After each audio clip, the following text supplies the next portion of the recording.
once again?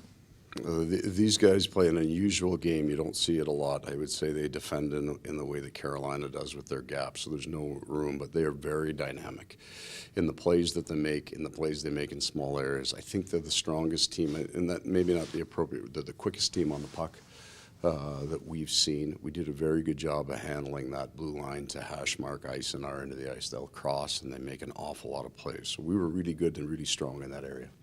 You saw how desperate they were Saturday night. They'd lost 4 in a row or whatever it was. They came out hard at you. I would think you expect the same. Yeah, I did, and I thought they played well last night. You know, they get beat by the number you get. It's hard, but they had all the offense they needed to win that game. Carolina's goaltender was fantastic in that game. So I don't think that they play because they don't play a really heavy game. I think they can handle the back-to-backs. I think it's a speed-based game, and I expect them to be every bit as fast and even more desperate tonight. And Anton Lundell looks like he's back in? He's back in. So he comes back in, and we'll monitor it a little bit, but we don't really have the time to ease him back in. He's got to come in and be ready to go. And you said that was upper body? Correct.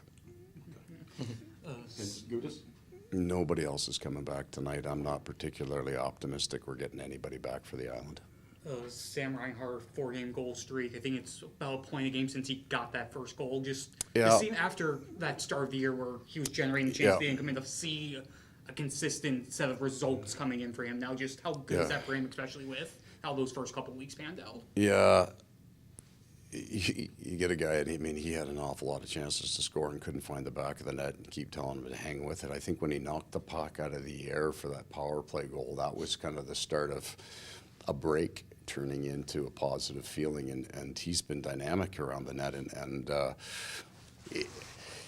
But aside from the chances and things going in, I thought like the day he went back with Lundell, his game changed. And it was a familiar player, and so I'm hoping that he can kind of bring the confidence that he has now, because he is scoring goals, and the comfort of playing with Lundy will help Lundy as well, that they can kind of fit right back into where they were. Eric Stahl contributing consistently here the last couple of weeks. What do you say about the job he's done, just filling in, moving up the depth chart, playing more minutes with so many centers? Yeah, I think it's helped him. I think having all those injuries has helped him. He was off a year, but prior to that, it's the Stanley Cup final.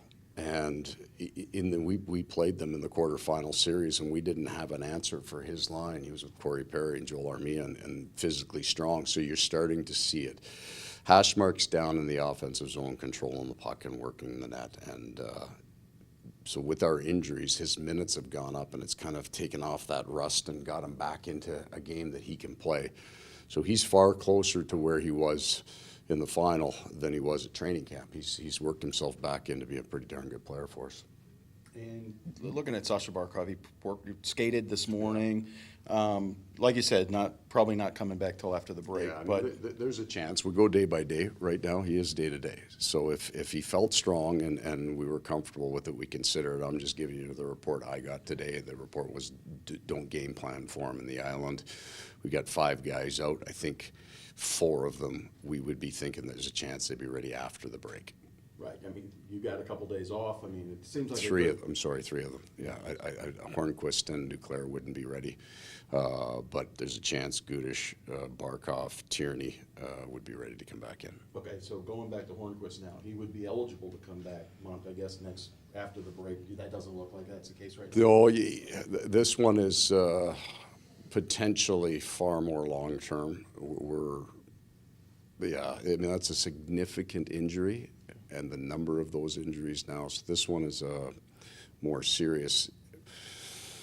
He's not 25 anymore, so that's a big number of concussions. So those are the conversations we're having. Did he have one earlier? We saw. Correct. He did. He was in the protocol earlier in the year. Correct. So this is his second. Okay. Correct.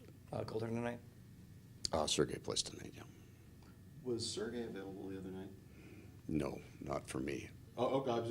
No, so I could have put him in. Okay.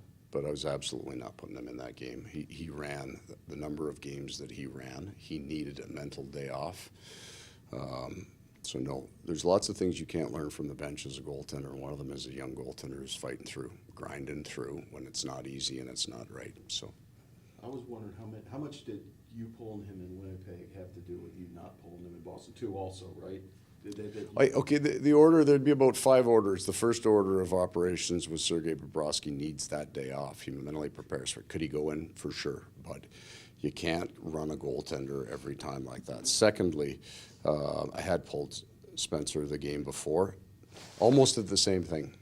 So if you run a goaltender a long time, his leash actually gets shorter, not necessarily longer, because he's got volume and time on him, and you're coming back with him. So when Sergei's not playing, Spencer coming out in that game, had he not gotten sick, would have been going back in the next one.